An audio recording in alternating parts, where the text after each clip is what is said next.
പാലക്കാട് ചേലക്കര ഉപതിരഞ്ഞെടുപ്പുകളിൽ ആര് ജയിക്കുമെന്നതിനെക്കുറിച്ച് തിരഞ്ഞെടുപ്പ് പ്രവചനക്കാർ പലതരത്തിലുള്ള കണക്കുകളും അവതരിപ്പിച്ചിരുന്നു.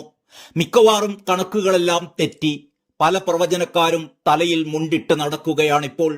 പക്ഷേ നിരവധിയായ തിരഞ്ഞെടുപ്പ് ഫലങ്ങൾ കൃത്യതയോടെ പ്രവചിച്ച് സോഷ്യൽ മീഡിയയിൽ സെലിബ്രിറ്റിയായി മാറിയ നമ്മുടെയൊക്കെ പ്രിയങ്കരനായ റാഷിദ് CP ഇത്തവണ നടത്തിയ പ്രവചനങ്ങളിൽ ചേലക്കരയിലെ പ്രവചനം പിഴച്ചു. അതേസമയം പാലക്കാട്ടെ പ്രവചനം ശരിയുമായി. ഭൂരിപക്ഷത്തിന്റെ കാര്യത്തിൽ മാത്രമാണ് വ്യത്യാസം വന്നത്. അത് റാഷിദിനെ പറഞ്ഞിട്ട് കാര്യമില്ല. അവിടുത്തെ സ്ഥാനാർത്ഥികൾ പോലും ഇങ്ങനെ ഒരു ഭൂരിപക്ഷം പ്രതീക്ഷിച്ചിരുന്നില്ലല്ലോ. പാലക്കാട്ട് UDFന് 36.5% മുതൽ 39.5% വരെ വോട്ടുകൾ കിട്ടുമെന്നായിരുന്നു റാഷിദിന്റെ പ്രവചനം. BJPക്ക് 33.5% മുതൽ 37% വരെയും, LDFനാവട്ടെ 21.5% മുതൽ 24% വരെ.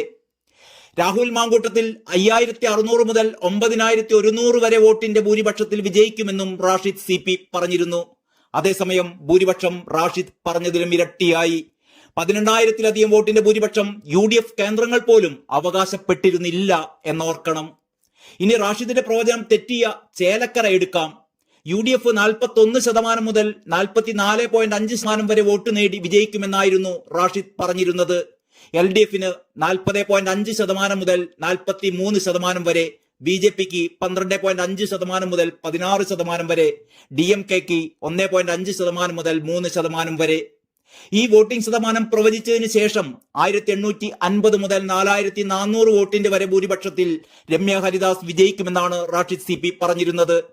പാർട്ടി കൂറ് എന്നതിനേക്കാളും വിഷയാധിഷ്ഠിത വോട്ടിംഗ് എന്നതിലേക്കുള്ള ആളുകളുടെ മാറ്റം ചേലക്കരയിൽ പ്രകടമാവുമെന്ന് ഒരു നിരീക്ഷണവും റാഷിദ് CP പങ്കുവച്ചിരുന്നു. ഏതായാലും അവിടെ രമ്യ ഹരിദാസ് നീറ്റായി തോറ്റു.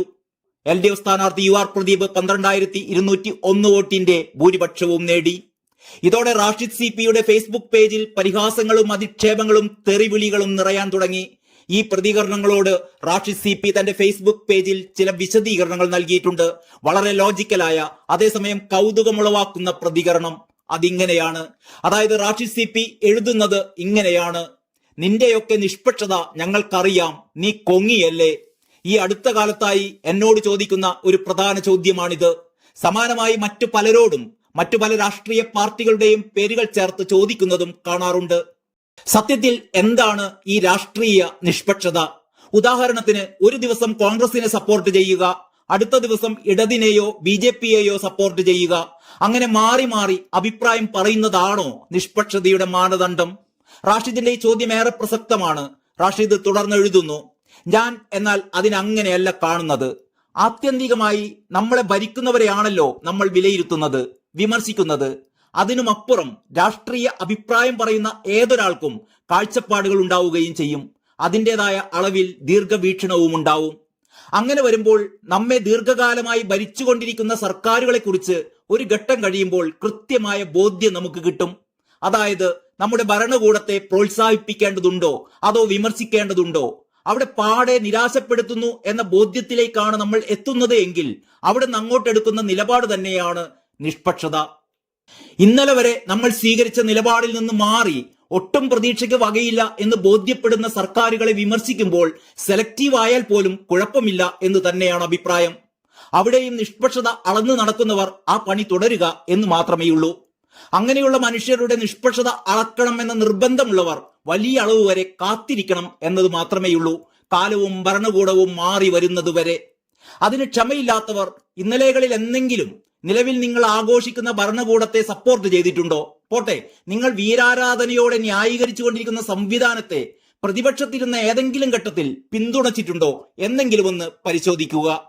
അതിനുമപ്പുറം ഈ പ്രശ്നത്തെ ഭംഗിയായി ഒഴിവാക്കാൻ കഴിയുന്ന ഒന്നുണ്ട്: ജനതാൽപര്യം സംരക്ഷിക്കുന്ന തരത്തിൽ ഭരണകൂടം പ്രവർത്തിക്കുക എന്നതാണത്. അതിന് കഴിയാതെ സ്വന്തം മനസ്സിനെ പോലും തൃപ്തിപ്പെടുത്താത്ത ഭരണകൂടങ്ങളെ ന്യായീകരിക്കാൻ ബാധ്യസ്ഥപ്പെട്ടവർ ആ പണി തുടരുക, മറ്റുള്ളവർ അവരുടെയും. അതായത് ഈ രണ്ടു കൂട്ടർക്കും ഒരേപോലെ സ്വാതന്ത്ര്യം അനുവദിച്ച ഒരു രാജ്യത്താണ് നമ്മൾ ജീവിക്കുന്നത് എന്നെങ്കിലും മിനിമം മനസ്സിലാക്കുക. Good night. ഇത്രയുമാണ് റാഷിദിന്റെ ആ ഫേസ്ബുക്ക് പോസ്റ്റ്. റാഷിദ് CPയുടെ ഈ പ്രതികരണത്തിന് താഴെ നിരവധി കമന്റുകളാണ് വന്ന് നിറഞ്ഞുകൊണ്ടിരിക്കുന്നത്. ജോയ് വർഗീസ് എഴുതുന്നു: നിങ്ങൾക്ക് രാഷ്ട്രീയമുണ്ട്, അത് വളരെ സ്വാഭാവികമാണ്. നിങ്ങളുടെ സമൂഹത്തിൽ ഭൂരിപക്ഷത്തിനുള്ള രാഷ്ട്രീയം തന്നെയാണ് നിങ്ങളുടേത്. നിങ്ങളുടെ പ്രവചനം നിങ്ങളുടെ രാഷ്ട്രീയ ആഗ്രഹമാണ് എന്ന അഭിപ്രായവുമില്ല. നിങ്ങൾ ജനുവിനായി തന്നെയാണ് ചെയ്യുന്നത്. പ്രശ്നം നിങ്ങളുടെ രാഷ്ട്രീയ പരിസരം നിങ്ങളുടെ പ്രവചനത്തെ സ്വാധീനിച്ചു പോകുന്നതാണ്. അത് പ്രൊഫഷണലായി മറികടക്കാൻ ശ്രമിക്കുകയാണ് വേണ്ടത്. സക്കറിയ എഴുതുന്നത് ഇങ്ങനെയാണ്: താങ്കളുടെ രാഷ്ട്രീയം താങ്കളുടെ സ്വാതന്ത്ര്യമാണ്, പക്ഷെ അത് താങ്കളുടെ പ്രവചനങ്ങളെ ബാധിക്കുന്നു. വളരെ കൃത്യമായ നിരീക്ഷണങ്ങൾ താങ്കൾ നേരത്തെ നടത്തിയിരുന്നു. ഇപ്പോൾ അതിൽ പാളിച്ചകൾ സംഭവിക്കുന്നു. അത് തിരുത്തിയാൽ മാത്രം മതി. ബിനു നായരുടെ അഭിപ്രായം ഇങ്ങനെയാണ്: കഴിഞ്ഞ 20 വർഷമായി ഭരണപക്ഷത്തും പ്രതിപക്ഷത്തുമായി സർവാധിപതിയായിരിക്കുന്ന രാഹുൽ ഗാന്ധി നമ്മുടെ രാജ്യ പുരോഗതിക്കും അതിന്റെ പരമാധികാരത്തെ ശക്തിപ്പെടുത്തുന്നതിനും വേണ്ടി എന്തു ചെയ്തു എന്ന ചോദ്യം പിടിക്കാതെ ഒരു സാധാരണ ന്യൂനപക്ഷ മനസ്സിനുടമയാണ് എന്ന ധാരണ ഊട്ടിയുറപ്പിക്കുന്ന നിരീക്ഷണങ്ങളെ നിങ്ങൾ ഇതുവരെയും നടത്തിക്കണ്ടിട്ടുള്ളൂ. നിഷ്പക്ഷത എന്നുള്ളതിനേക്കാൾ നമ്മൾ ആർജിക്കേണ്ടത് how to be factual and objective എന്നുള്ളതാണ് എന്നാണ് എനിക്ക് തോന്നിയിട്ടുള്ളത്. അതിന് നല്ല സ്ഥൈര്യവും ധൈര്യവും ആവശ്യമാണ്. കുറച്ചുകൂടി അധ്വാനിക്കേണ്ടി വരും. അതേസമയം റാഷിദിന് പിന്തുണച്ചുകൊണ്ടും ഒരുപാട് കമന്റുകൾ ഉണ്ട്. സെബാസ്റ്റ്യൻ എഴുതുന്നത് ഇങ്ങനെയാണ്: ബ്രോ, സ്വന്തം പണവും സമയവും ചെലവാക്കി താങ്കൾ ചെയ്യുന്ന ജോലി സധൈര്യം തുടരുക. നിഷ്പക്ഷരായ ജനം എന്നും കൂടെയുണ്ടാവും. യൂറോപ്പിൽ നിന്നും താങ്കളുടെ ഒരു ഫാൻ. ബാബു എഴുതുന്നു: ആധികാരികമായി വിഷയങ്ങളെ പഠിക്കാൻ ശ്രമിക്കുക. നിങ്ങളുടെ ലക്ഷ്യം സാക്ഷാത്കരിക്കപ്പെടും. നെഗറ്റീവ് കമന്റുകൾ വന്നതുകൊണ്ട് ഈ ശ്രമം ഉപേക്ഷിക്കരുത്. മുന്നേറുക പൂർവാധികം ശക്തിയോടെ. All the best bro. Muhammad Salim Valiyakath എഴുതുന്നത്: പ്രിയപ്പെട്ട റാഷിദ്, താങ്കൾ പ്രവചനം തുടരുക എന്നാണ്. വിമർശിക്കുന്നവർ വിമർശിക്കട്ടെ, പരിഹസിക്കുന്നവർ പരിഹസിക്കട്ടെ, അതൊന്നും കാര്യമാക്കേണ്ട. അതുതന്നെയാണ് റാഷിദിനോട് പറയാനുള്ളത്. തൽക്കാലം നിർത്തുന്നു. നന്ദി, നമസ്കാരം.